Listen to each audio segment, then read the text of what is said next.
Bonjour à tous, nous sommes le 8 mai 2024, nous sommes à Hong Kong et aujourd'hui nous allons commencer cette vidéo en abordant la visite de Xi Jinping en France, mais ce ne sera pas le sujet central de cette vidéo parce que selon moi, le volet français de la visite de Xi Jinping est le moins important et le moins révélateur des évolutions géopolitiques en Europe et notamment sur la relation entre la Chine et l'Europe. Donc nous allons faire d'abord un petit résumé de la visite rapidement en France, puisqu'elle vient de s'achever hier. Malheureusement, on constate que la voix de la France sur l'échiquier géopolitique est réduite à peau de chagrin, puisque les demandes d'Emmanuel Macron sont restées poliment lettre morte de la part de Xi Jinping, puisqu'il a accepté dans le principe on va dire d'être pour une trêve olympique, mais sans donner les détails ni de ce qu'il pourrait dire éventuellement à Vladimir Poutine, et ni sans demander à Emmanuel Macron comment il comptait, lui, de son côté, convaincre Benjamin Netanyahou de cesser son massacre à Gaza. Donc on se rend compte que c'est une déclaration d'intention des deux côtés, mais il y a peu de chances que ça donne lieu à des changements sur le terrain. Pourquoi est-ce que Xi Jinping s'est rendu en France? Principalement parce que l'attraction géopolitique de la France est largement résiduelle, un héritage de la période gaullienne, puisque la France, malgré tout, malgré le déclin et son déclassement depuis les 3 derniers présidents, c'est quand même un pays qui a un droit de veto à l'ONU, qui détient la bombe atomique, peut-être plus pour très longtemps, puisqu'on voit qu'il y a une vraie volonté politique maintenant de la classe dirigeante de partager cette force de frappe nucléaire avec l'Union européenne, ce qui est une immense trahison si jamais cela advenait. Mais la France a quand même encore des beaux restes, on va dire, puisque en dehors de ces deux atouts géopolitiques, on a également la force de nos grands groupes industriels et technologiques qui empêchent que le pays sombre complètement dans l'oubli par rapport au pays du Sud global.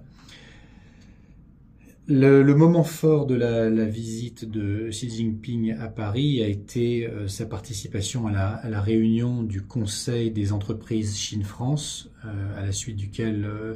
il y a eu une quinzaine d'accords qui ont été signés entre des entreprises, des grands groupes français et des grands groupes chinois dans des domaines divers, mais quand même qui sont très concentrés dans tout ce qui est énergie et nouvelles technologies vertes, on va dire. Le reste ne fut que des discussions, on va dire, assez stériles avec une Ursula von der Leyen qui s'était encore retrouvée dans la réunion au milieu de Xi Jinping et d'Emmanuel Macron et qui a continué sa rengaine sur la surcapacité de production chinoise à laquelle le président Xi Jinping a répondu de façon assez sèche que c'était un problème fictif. Macron, on se rend compte qu'une fois de plus, il s'est lancé dans une espèce d'opération de séduction dont il est devenu le spécialiste et sur lesquels il compte un petit peu trop, puisque ce voyage, le deuxième volet de la visite a été d'emmener le président Xi Jinping et son épouse dans un village des Pyrénées sous la neige en plein mois de mai, pour essayer de copier un petit peu ce qu'avait fait Xi Jinping en l'emmenant à Canton. Il y a une différence entre Canton et un village, une étape du Tour de France dans les Pyrénées. Mais voilà, on se rend compte que le président Macron s'imagine que des tapes dans le dos, des papouilles et des faux moments d'intimité, il pense que ça va faire bouger les lignes sur l'échiquier géopolitique. Évidemment, cela n'a pas eu lieu et le président Xi Jinping s'est rendu aujourd'hui donc en Serbie, où son accueil a été, on va dire, digne d'un chef d'État et où le protocole a été mieux respecté qu'en France, puisque on se rappelle qu'Emmanuel Macron était absent à la descente de l'avion de Xi Jinping et son épouse, qu'il a envoyé un Gabriel Attal hirsute est fagoté comme un évadé et qui n'a même pas eu, on va dire, la décence d'offrir un bouquet de fleurs à l'épouse du président Xi Jinping, comme le veut le protocole habituellement. Voilà, donc on passe sur ces échecs protocolaires et on va dire sur des décisions géopolitiques absentes de cette grande rencontre avec Macron, pour passer au deuxième volet de la visite de Xi Jinping en Europe. Et là, c'est en Serbie. Il commence par la Serbie et ce sera suivi par la Hongrie. Et là, c'est fondamental pour l'avenir de l'Europe. La Serbie, c'est la visite de Xi Jinping à cette date-là en Serbie n'est pas anodine, puisque le 7 mai 1999, c'était le jour où l'OTAN bombardait de 2 bombes l'ambassade de Chine à Belgrade en disant qu'il s'agissait d'une erreur de coordonnées GPS, ce à quoi personne évidemment n'a cru. Et la Serbie, c'est également un partenaire spécial de l'Union européenne, même si elle n'est pas encore membre, mais elle a quand même des accords spéciaux économiques avec l'Union européenne.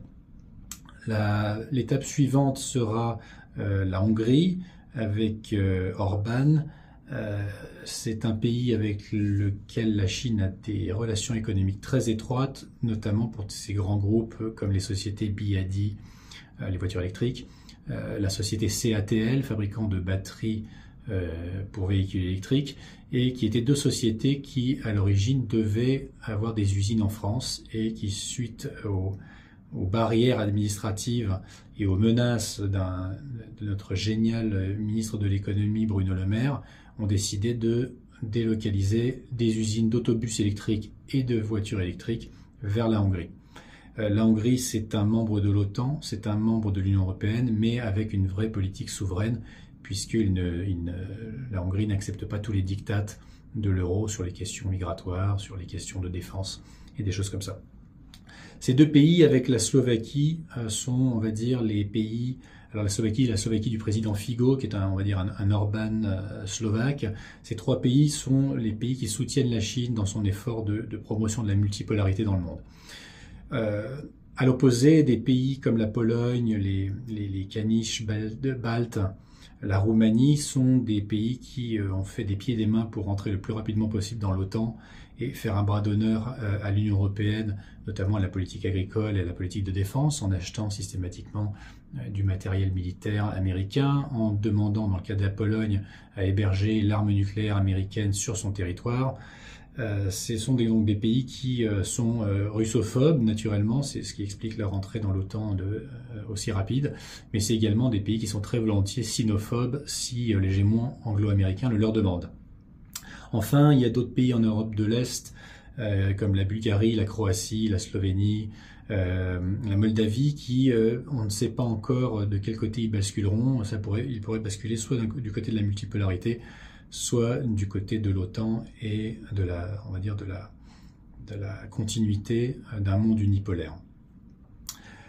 Alors, il faut voir que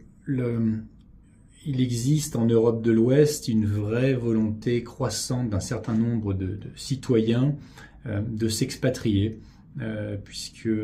l'Europe, aussi bien d'un point de vue économique que sociétal, que sur le domaine de la morale et de l'éthique, est en pleine décomposition et qu'un certain nombre de personnes pensent à s'expatrier sans forcément vouloir aller en Chine ou en Russie, qui sont des États-civilisations d'abord éloignés physiquement et également culturellement. Il faut apprendre des langues qui sont très compliquées, il faut s'éloigner de l'Europe de l'Ouest, ce que pas forcément tout le monde est prêt à faire. Et donc, beaucoup de gens se tournent vers l'Europe de l'Est, ce qui est un petit peu, on va dire, une réalisation de la prophétie qu'avait faite Solzhenitsyn, un homme politique français dans les années 90 ou 2000, et qui disait que dans les années 70 et 80, les dissidents de l'Europe de l'Est passaient à l'Ouest, mais qu'au XXIe siècle, ce seraient les dissidents de l'Europe de l'Ouest qui passeraient à l'Est. C'est un petit peu ce qui est en train de se passer en ce moment, avec un exode, on va dire, encore limité pour le moment, mais on se rend compte, c'est vraiment le cas dans les cercles souverainistes et nationalistes, où beaucoup de gens partent en Bulgarie, partent en Roumanie, partent en Pologne, partent en Hongrie pour pouvoir retourner, on va dire, à un mode de vie auquel on a été habitué jusqu'à la fin des années 90.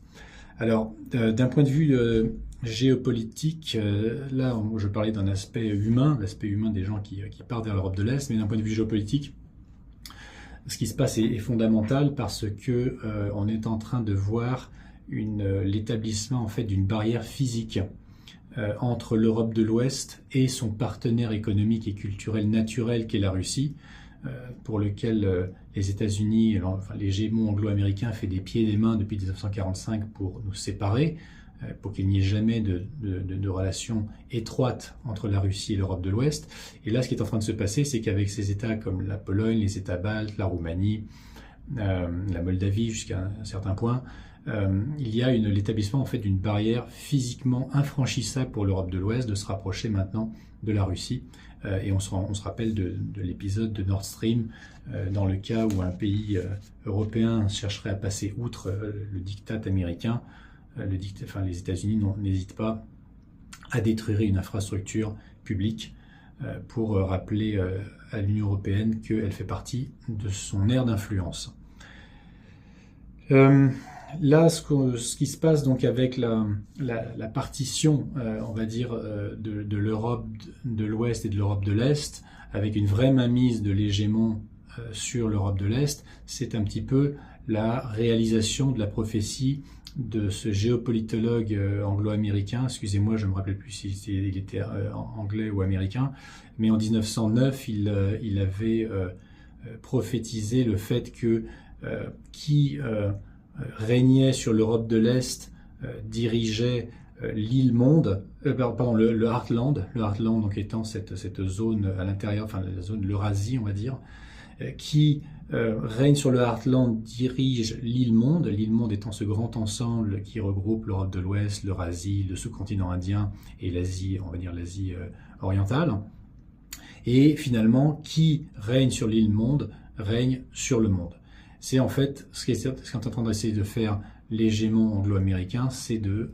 vraiment mettre la main de façon définitive sur l'Europe de l'Est, de façon à pouvoir continuer à contrôler le monde. Et c'est pour ça que c'est intéressant que la Chine, Xi Jinping, se rende en Serbie et en Hongrie, qui sont à mon avis les deux pays les plus importants en Europe de l'Est pour l'instant, parce que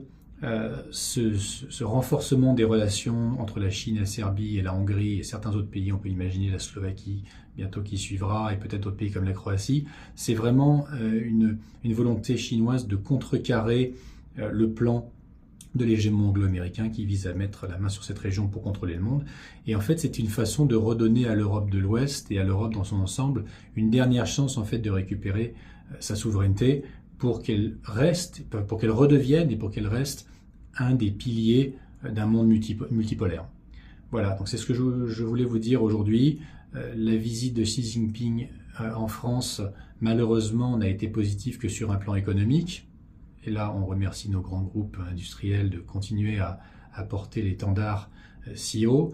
Mais d'un point de vue géopolitique, ce n'est plus en France que ça se passe, c'est en Europe de l'Est. À très bientôt. N'hésitez pas à cliquer sur la cloche pour vous abonner à ces vidéos, à faire des commentaires, à mettre des pouces bleus et à vous procurer mon ouvrage qui est sorti en 2022, Comprendre la relation Chine-Occident, aux éditions Perspectives Libres. Je vous dis à très bientôt. Merci.